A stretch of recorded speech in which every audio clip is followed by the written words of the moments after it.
हिंदी साहित्य के महान कथाकार फणीश्वर नाथ रेणु के पुण्यतिथि पर पूर्णिया जिले के नगर प्रखंड के परोरा स्थित विद्या विहार आवासीय विद्यालय में रेणु स्मृति पर्व का आगाज हुआ।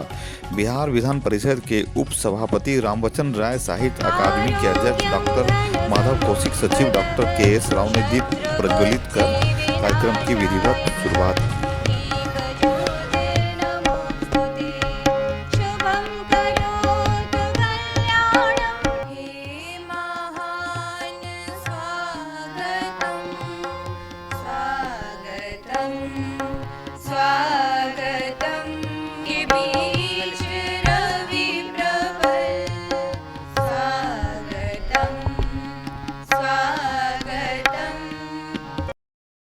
शॉल एवं पुष्पगुच्छ देकर आगत अतिथियों का स्वागत किया गया। इसके बाद कार्यक्रम की विधिवत शुरुआत की गई।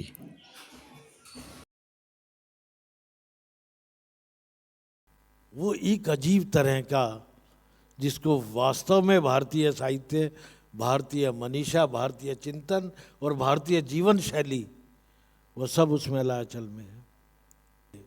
संघर्ष करना और संघर्ष करते हुए जिंदा रहना।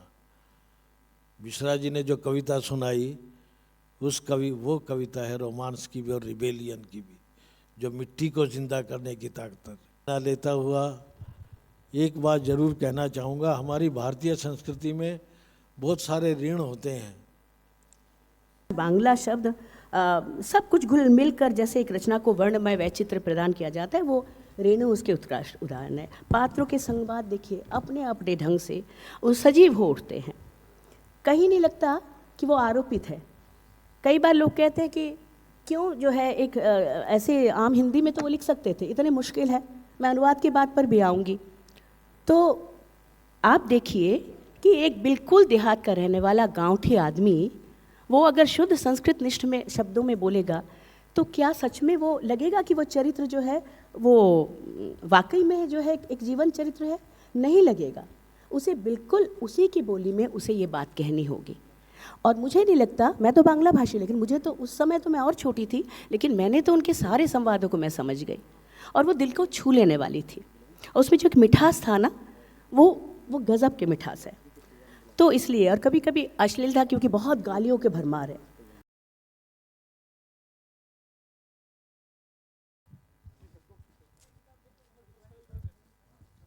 सदा केंद्रित होकर कार्य किया है। प्रतिवर्ष आप रेणु साहित्य पर केंद्रित कार्यक्रम का आयोजन करते हैं, जिसमें काका बिहारी डॉक्टर परमेश्वर गोयल की पुस्तक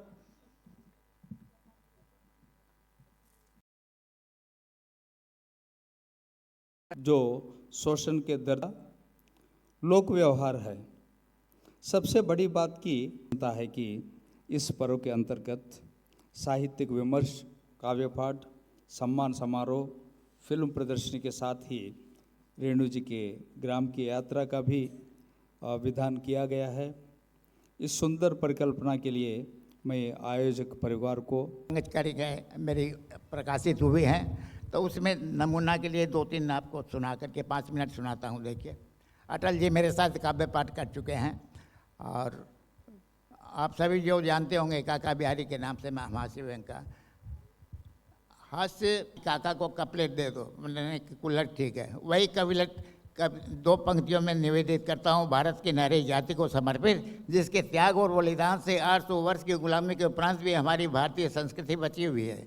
विश्व की समस्त प्राचीन संस्कृतियाँ समाप्त हो गई, लेकिन हमारी भारतीय वैदिक, त्रेता और द्वापर की परंपराएं जो लिखित में नहीं है फिर भी जीवित है। राय और डॉक्टर प्रशांत का मुरीद हूँ। जानते हो क्यों? दरअसल दोनों ही जमीन पर काम करते थे। फील्ड वर्क का कोई तोड़ नहीं होता है जनाब। महान विचार से जमीनी बात जरा भी कम नहीं होती। आज तुम जहाँ हो वहाँ तुम अपने होने को सिद्ध करो। नया कुछ शब्द के जरिए दिखाओ। तो जो तुम्हारे आसपास घट रहा है वही सब कुछ, अच्छा बुरा, लेकिन लिखो। तुम सोच रहे होगे कि आज ये बूढ़ा भाषण देने के मूड में है, लेकिन क्या करूं, मुझे अपने अंचल की सही तस्वीर देखनी है। लॉरेंस को एक बार, इतने प्रसिद्ध उपन्यासकार लॉरेंस, उनको लंदन में एक लिटरेरी सोसाइटी थी, उस समय बहुत सक्रिय थी, आज भी होगी, ब्लूम्सबरी ग्रुप। सौगात उनके लिए है कोई तो आप रख दीजिए, है ना। कुठायाबाद उत्तर प्रदेश की देन है ना, कहते हैं ना, ये निराला वहीं हुए, पंत वहीं हुए, महादेवी जी वहीं, जनशंकर प्रसाद वहीं, तो पूरा उत्तर छायाबाद, जनार्दन प्रसाद झा द्विज, रामधारी सिंह दिनकर।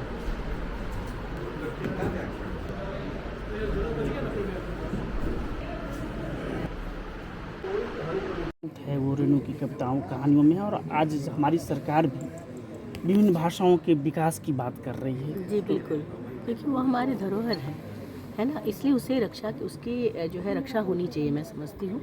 और अपनी भाषा तो केवल मात्र जो है बोलचाल का माध्यम नहीं है, वो हमारी संस्कृति का वाहक है।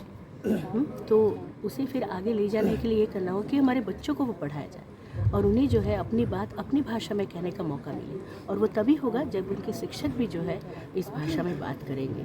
और इसके लिए जो है अभी इंडिजिनस लैंग्वेजेस में जो है गाइड बुक शिक्षकों के लिए बन रही है, और इसलिए मैंने कहा कि ये काम बरसों पहले जो है फणीशनाथ रेणु जी ने किया था, क्योंकि वो समझते थे कि उनके जो है संस्कृति के वहाँ कौन होगी, उनकी भाषा होगी।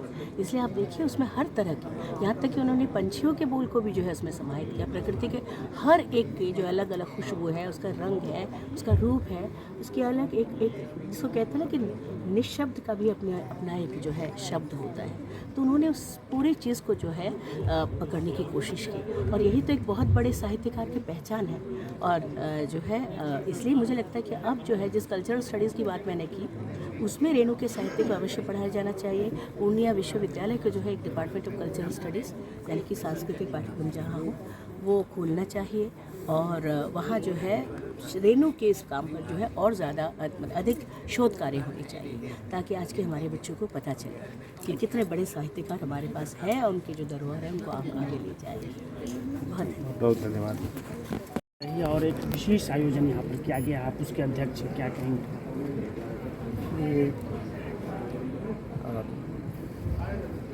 सिर्फ हम लोगों के लिए ही नहीं, बल्कि पूरे साहित्य जगत के लिए यह एक स्मरणीय दिन है। और रेणु की पुण्यतिथि है। 11 अप्रैल 1977 को उनका निधन हुआ था। और ठीक ही अभी साहित्य अकादमी के माननीय अध्यक्ष कौशिक जी ने कहा कि साहित्य समसामयिक भी होता है और शाश्वत भी होता है साथ साथ।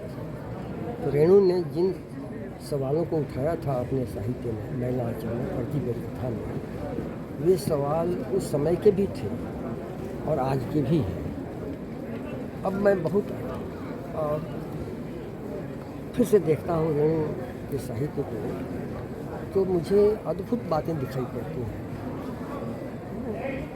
जो उस समय शायद लोगों ने कल्पना नहीं की थी। कोविड जब आया तो कोविड के समय सब लोगों ने महसूस किया कि अस्पताल हमारी प्राथमिकता है, और महिला आंचल की शुरुआत ही होती है अस्पताल खोलने से। आप समझिए, इस पक्ष पर कभी विचार नहीं हुआ। हिंदी के आलोचकों ने भी विचार नहीं किया कि अस्पताल खुल रहा है गांव में, कि कोई बड़ी क्रांति होने जा रही है, लेकिन रेणु की नज़र वहाँ थी। 21 वर्ष 19 से लेकर 21 तक जो झेला देश के लोगों ने, दुनिया के लोगों ने, सिर्फ भारत में ही नहीं, दुनिया भर के लोगों ने इस त्रासदी को झेला। और तब अनुभव हुआ कि अस्पताल हमारे लिए, स्वास्थ्य मनुष्य के लिए कितना जरूरी है। महिला आंचल की शुरुआत वहीं से होती है। महिला आंचल की कथा ही शुरू होती है कि बेरीगंज में अस्पताल खुल रहा है, गाँव के लोग जमा होते हैं वहाँ। तो इस पर इसका पूरा मूल्यांकन होना चाहिए। इस पर कभी ध्यान ही नहीं गया था। दूसरी बात कि रेणु का साहित्य सामाजिक और राजनीतिक जीवन का एक आईना है। तो सामाजिक, रेणु के समाज शास्त्र पर तो बहुत विचार हुआ। कई समाज शास्त्रियों ने कहा कि जो साहित्य का समाज शास्त्र होता है, तो समाज शास्त्र का अध्ययन साहित्य के माध्यम से कैसे हो, पश्चिम में भी इसकी चर्चा हुई। अमेरिका में सोशियोलॉजी ऑफ लिटरेचर, इस पर बहुत काम हुआ। तो जिन लोगों ने सोशियोलॉजी ऑफ लिटरेचर पर बात की महिला आंचल को रखकर सामने, उन्होंने भी महसूस किया कि इसका जो राजनीतिक पक्ष है वो कहीं ना कहीं छूटा हुआ है। और राजनीतिक पक्ष वो है कि पहली बार महिला आंचल में राजनीतिक कार्यकर्ताओं की मनोदशा का चित्रण हुआ है। आप आज अनुभव करेंगे कि सभी दलों में, राजनीतिक दल हैं, उन दलों में कार्यकर्ताओं की क्या उपेक्षा होती है, क्या त्रासदी उनको भोगनी पड़ती है, आप महसूस कर रहे हैं ना। इस पर कभी अध्ययन नहीं हुआ है। तो रेणु पहले लेखक थे जिन्होंने राजनीतिक कार्यकर्ताओं की समस्या को उठाया कि कितने निराश हो जाते हैं एक पार्टी का झोला ढोते ढोते, और क्या उनकी मनोदशा हो जाती है। तो एक नई खिड़की खुलती है राजनीतिक समस्याओं पर, राजनीतिक दलों के चरित्र पर विचार करने के लिए। कालीचरण है, वामपंथी दल का है, लेकिन निराश हो जाता है कालीचरण। इसी तरह गांधीवादी कोई एक पात्र है उनका, वो भी निराश हो जाता है गांधीवादी का है। और अंत में गांधी का जो प्रतिनिधित्व करने वाला चरित्र नायक है बावन दास, वो तो शहीद हो जाता है, किसकी हत्या हो जाती है। तो राजनीति का ये चरित्र जो क्रूरता में तब्दील हो जाए, इस पक्ष पर भी विचार होना चाहिए। रेणु की समसामयिकता है, आज भी रेणु हमारे लिए प्रासंगिक है, जो समस्या आज भी बरकरार है। तो इन पक्षों पर रेणु को बार बार पढ़ने की जरूरत इसलिए पड़ती है कि कहा अध्यक्ष जी ने और हमारे साहित्य अकादमी के सचिव ने भी कहा कि एक जो समग्र भारत है रेणु के भीतर गांव है, तो गांव उत्तर भारत का गांव है और दक्षिण भारत का गांव है। गांव के चरित्र में कोई अंतर नहीं है। कहाँ उन्होंने राव साहब ने कोट किया कि 12 वर्ण के लोग उस गांव में रहते हैं, और 12 वर्ण को समझने का जो समाज शास्त्र है, जो जाति व्यवस्था है, जाति प्रथा है भारतीय समाज में, उसमें क्या कैसे बिखराव आया है, कैसे प्रतिद्वंदिता बढ़ी है, और कैसे मेल। क्योंकि महिला आंचल में जब गांव के झगड़े होते हैं तो लक्ष्मी कोठारिन है कबीर मठ, तो पंचायत करती है, भंडारा होता है, अलग अलग मोहल्लों के झगड़े हैं उनको ख़त्म करती है, एक साथ बैठाती है सबको खाने के लिए। तो ये मेल मिलाप भी है। तो सामाजिक जीवन का एक चित्र है, और इन तमाम दृष्टियों से रेणु पर विचार होना चाहिए और उनका मूल्यांकन होना चाहिए कि राजनीतिक कार्यकर्ताओं की समस्या क्या है। आज जो बिखराव आ रहा है दलों में, अलग अलग दलों में, वो क्यों है। ये नब्ज पकड़ ली थी रेणु ने उस समय जब महिला आंचल लिख रहे थे, क्योंकि स्वयं रेणु एक राजनीतिक कार्यकर्ता के रूप में अपना जीवन उन्होंने शुरू किया था, और फिर साहित्य की ओर आए थे, राजनीति की ओर नहीं गए, साहित्य की ओर आए।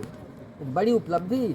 और महिला आंचल जब छपा तो ये भी अद्भुत बात है कि कोई पहली पुस्तक, रेणु की कहानियाँ भी छपती थी पत्र पत्रिकाओं में, लेकिन कहानी संग्रह नहीं पहले छपा, महिला आंचल नामक उपन्यास छपा। क्यों कि रेणु के भीतर एक बेचैनी थी, क्योंकि उनके भीतर एक जो बड़ी दुनिया थी, अनुभव का बड़ा संसार था, उसको उपन्यास के माध्यम से वो व्यक्त कर सकते थे। कहानियाँ, ठुमरी जो संग्रह है वो संग्रह बाद में प्रकाशित हुआ, लेकिन महिला आंचल पहले हुआ, क्योंकि जो अनुभव का बड़ा संसार था उसको एक बार ही वो व्यक्त करना चाहते थे, रखना चाहते थे। और इसलिए हम रेणु के साहित्य को बार बार जब पढ़ेंगे, उनका मूल्यांकन होगा, पुनर्मूल्यांकन होगा, पढ़ते खुलती जाएंगी, जिसको आपने कौशिक साहब ने इशारा किया, वो पढ़ते खुलेंगी तो नई नई चीज़ें आएंगी। आज जरूरत इस बात की है कि नई पीढ़ी को अपने उस लेखक से परिचित कराया जाए। ये परिचय बढ़े, साहित्य की यही सार्थकता होती है और किसी लेखक की। धन्यवाद।